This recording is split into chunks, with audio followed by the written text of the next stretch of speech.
Olá, pessoal! Hoje a aula é sobre biodiversidade.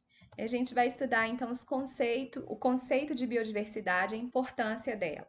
Então, biodiversidade significa a variedade da vida e engloba a riqueza das espécies, dos genes que contém e dos ecossistemas que constituem o meio ambiente. Então, vamos lembrar aí que o conceito de biodiversidade não são só os seres vivos, envolve também a genética, porque envolve os genes e envolve os ecossistemas. Bom, então a importância da biodiversidade. Ela é uma das características fundamentais da natureza por ser responsável pela estabilidade dos ecossistemas e pelo seu equilíbrio. Também apresenta grande potencial econômico, pois é considerada a base de muitas atividades agrícolas, pecuárias, pesqueiras, florestais.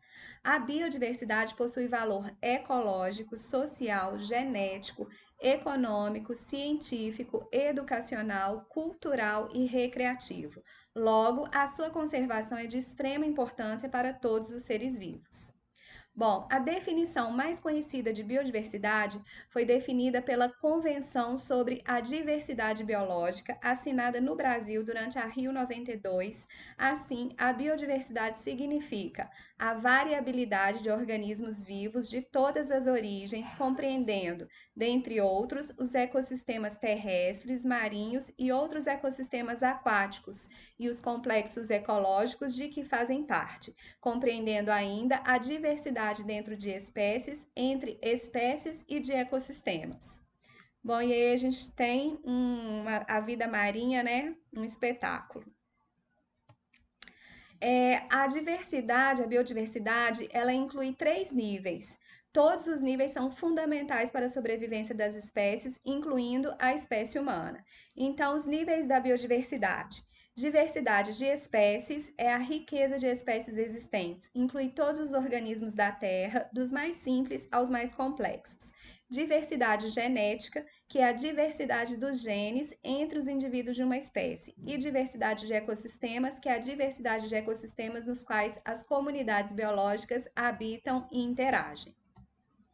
Bom, a biodiversidade brasileira, ela inclui aí 5.000 espécies de fungos, que representa 10% da diversidade mundial, 22% de diversidade de briófitas, cerca de 1.400 espécies de pteridófitas, é a maior diversidade de plantas angiospermas do mundo, estima-se mais de 45.000 espécies, entre 90 a 120 mil espécies de insetos, maior diversidade de peixes do mundo, a fauna mais rica do mundo para o grupo dos anfíbios, cerca de 1.800 espécies de aves e mais de 650 espécies de mamíferos. Vamos estudar agora sobre a biodiversidade da Amazônia.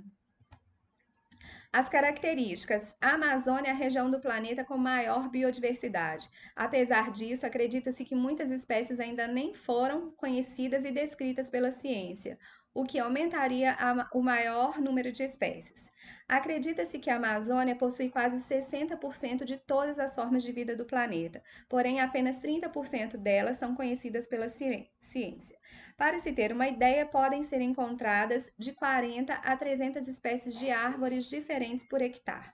Os insetos constituem a maior parte dos animais da Amazônia e grande parte das espécies encontradas na região amazônica são endêmicas, ou seja, só ocorrem lá. Biodiversidade da Mata Atlântica. Bom, a Mata Atlântica é uma floresta tropical rica em espécies. Estima-se que até 8% das espécies do planeta habitem essa área. Ao mesmo tempo, com a intensa destruição, é também considerada como um dos ecossistemas mais ameaçados do mundo. Ainda assim, a região abriga mais de 20 mil espécies de plantas. Existem ainda 849 espécies de aves, 370 espécies de anfíbios, 200 espécies de répteis e 270 de mamíferos e 350 espécies de peixes. Biodiversidade do Cerrado. O bioma cerrado é um dos locais com maior biodiversidade do planeta, é reconhecido como uma das savanas mais ricas do mundo. Acredita-se que possua mais de 6.000 espécies de árvores e 800 espécies de aves. Apresenta ainda muitas espécies endêmicas. Alguns estudos sugerem que a região do Cerrado abrigue cerca de 5% da fauna mundial. Bom, agora as ameaças aí dessa biodiversidade, né? Primeiro, destruição e fragmentação do habitat, introdução de espécies exóticas e poluição. Então, essa destruição do habitat começa aí com os desmatamentos e as queimadas. Então, desmatamento e queimada, eles resultam aí em destruição de áreas naturais, né? E esses desmatamentos e queimadas, eles são provocados aí para ampliação de cidades, áreas para agricultura, construção de estradas e exploração de recursos naturais. Por exemplo, a Mata Atlântica foi intensamente devastada para atividade de agricultura e expansão de cidades. Atualmente, restam apenas 5% da mata original, o que resultou na destruição do habitat de inúmeras espécies. Bom, a fragmentação do habitat, ele é o processo pelo qual uma grande e contínua área natural é reduzida ou dividida em fragmentos. Algumas espécies não toleram as novas características e acabam por se extinguir localmente. A fragmentação impede a dispersão de espécies para novos locais. Assim, elas ficam restritas a uma determinada área, o que interfere na sua sobrevivência. Por exemplo, essa situação pode impedir a procura de alimento e parceiros sexuais. No caso de plantas, afeta a dispersão das sementes. Bom, introdução de espécies exóticas. As espécies exóticas são aquelas trazidas de um local e introduzidas em um novo ambiente em que não ocorrem naturalmente. Podem se tornar invasoras, ou seja, reproduzem-se de tal modo que ocupam uma grande área e eliminam as espécies nativas. Podem deslocar espécies nativas através da competição por recursos do ambiente. Um exemplo de espécie exótica invasora são as gramíneas africanas introduzidas no Brasil. No Cerrado brasileiro, elas são responsáveis pela extinção de espécies nativas. A poluição. A poluição pode resultar no desaparecimento de espécies, pois altera as condições naturais do ambiente. Por exemplo, a liberação de esgoto em ambientes aquáticos e pesticidas no solo podem afetar a sobrevivência das espécies. Existem vários exemplos de rios poluídos associados à morte de peixes. E aí a gente tem um despejo, né, inadequado de esgoto num rio. Bom, curiosidades. As florestas tropicais contêm mais da metade do número total de espécies do mundo.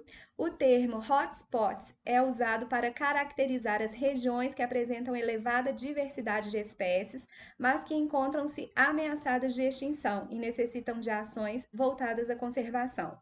E o Dia Internacional da Biodiversidade é comemorado em 22 de maio. Então, 22 de maio, o Dia Internacional da Biodiversidade e da Consciência da Preservação dessas espécies. Pessoal, por hoje é só, ficamos por aqui. Mais dúvidas estou à disposição. Obrigada.